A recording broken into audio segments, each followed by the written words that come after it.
Hi ಎಲ್ಲರಿಗೂ ನಮಸ್ಕಾರ. ಎಲ್ಲರೂ ಹೇಗಿದ್ದೀರಾ? ಎಲ್ಲರೂ ಚೆನ್ನಾಗಿದ್ದೀರಾ ಅಂತ ಭಾವಿಸ್ಕೊತೀನಿ.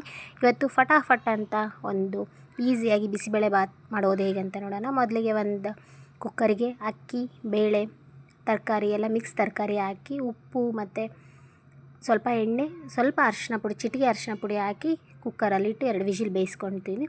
ನೆಕ್ಸ್ಟು ಇದು ಚೆನ್ನಾಗಿ ಬೆಂದಿದೆ. ನೆಕ್ಸ್ಟು ಒಂದು ಎಣ್ಣೆ, ಸ್ವಲ್ಪ ತುಪ್ಪ, ನೆಕ್ಸ್ಟ್ ಕಡಲೆಬೀಜ ಹಾಕೊಂಡು ಫ್ರೈ ಆದಮೇಲೆ ಸಾಸಿವೆ, ಜೀರಿಗೆ ಇದು ಚಟಪಟ ಅಂತ ಸಿಡಿದಾದ್ಮೇಲೆ ಉದ್ದಿನಬೇಳೆ, ಕಡಲೆಬೇಳೆ ಹಾಕಿ ಚೆನ್ನಾಗಿ ಫ್ರೈ ಮಾಡಿ. ಚೆನ್ನಾಗಿ ಫ್ರೈ ಆದಮೇಲೆ ಜಜ್ಜಿರೋ ಬೆಳ್ಳುಳ್ಳಿ, ಒಣಮೆಣಸಿನ್ಕಾಯಿ, ಕರಿಬೇವು ಹಾಕಿ ಚೆನ್ನಾಗಿ ಫ್ರೈ ಮಾಡಿ. ಇದು ಫ್ರೈ ಆದ ನಂತರ ಈರುಳ್ಳಿ ಸೇರಿಸಿ, ಈರುಳ್ಳಿ ಸ್ವಲ್ಪ ಗೋಲ್ಡನ್ ಬ್ರೌನ್ ಬರೋ ತನಕ ಹುರಿದ್ಮೇಲೆ ನೆಕ್ಸ್ಟ್ ಕ್ಯಾಪ್ಸಿಕಮ್ ಆ್ಯಡ್ ಮಾಡಿ. ಕ್ಯಾಪ್ಸಿಕಮ್ ಸ್ವಲ್ಪ ಕ್ರಂಚಿನೆಸ್ ಇರೋ ಥರ ಫ್ರೈ ಮಾಡಿದರೆ ಚೆನ್ನಾಗಿರುತ್ತೆ.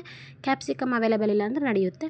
ನೆಕ್ಸ್ಟ್ ಟೊಮೆಟೊ ಹಾಕಿ ಅದು ಸ್ವಲ್ಪ ಫ್ರೈ ಆದಮೇಲೆ ನೆಕ್ಸ್ಟ್ ಹುಣಸೆಹಣ್ಣಿನ ರಸ, ಹುಣಸೆಹಣ್ಣು ನಿಮಗೆ ಎಷ್ಟು ಹುಳಿ ಬೇಕೋ ಅಷ್ಟು ಹಿಂಡ್ಕೊಳ್ರಿ. ಆಮೇಲೆ ಖಾರ ಪುಡಿ, ಸ್ವಲ್ಪ ಅರಿಶಿನ ಪುಡಿ, ಸ್ವಲ್ಪ ಬೆಲ್ಲ ಹಾಕಿ ಚೆನ್ನಾಗಿ, ಬೆಲ್ಲ ಏನಕ್ಕೆ ಹಾಕ್ತಿದ್ದೀವಿ ಅಂದರೆ ಟೇಸ್ಟ್ ಬ್ಯಾಲೆನ್ಸ್ ಆಗಲಿ ಅಂತ. ನೆಕ್ಸ್ಟ್ ಬಿಸಿಬೇಳೆಬಾತ್ ಪೌಡ್ರ್ ಹಾಕಿ ಚೆನ್ನಾಗಿ ಫ್ರೈ ಆದಮೇಲೆ ಉಪ್ಪು ನಿಮಗೆ ಎಷ್ಟು ಬೇಕೋ ಅಷ್ಟು ಉಪ್ಪು ಹಾಕಿಳ್ರಿ, ಅದಕ್ಕೆ ರುಚಿ ತಕ್ಕಷ್ಟು. ನೆಕ್ಸ್ಟ್ ಮಿಕ್ಸ್ ಮಾಡಿ ಇದು ಬೇಯಿಸ್ಕೊಂಡಿರೋ ತರಕಾರಿ, ಬೇಳೆ ಹಾಕಿ ಚೆನ್ನಾಗಿ ಫ್ರೈ ಮಾಡಿ.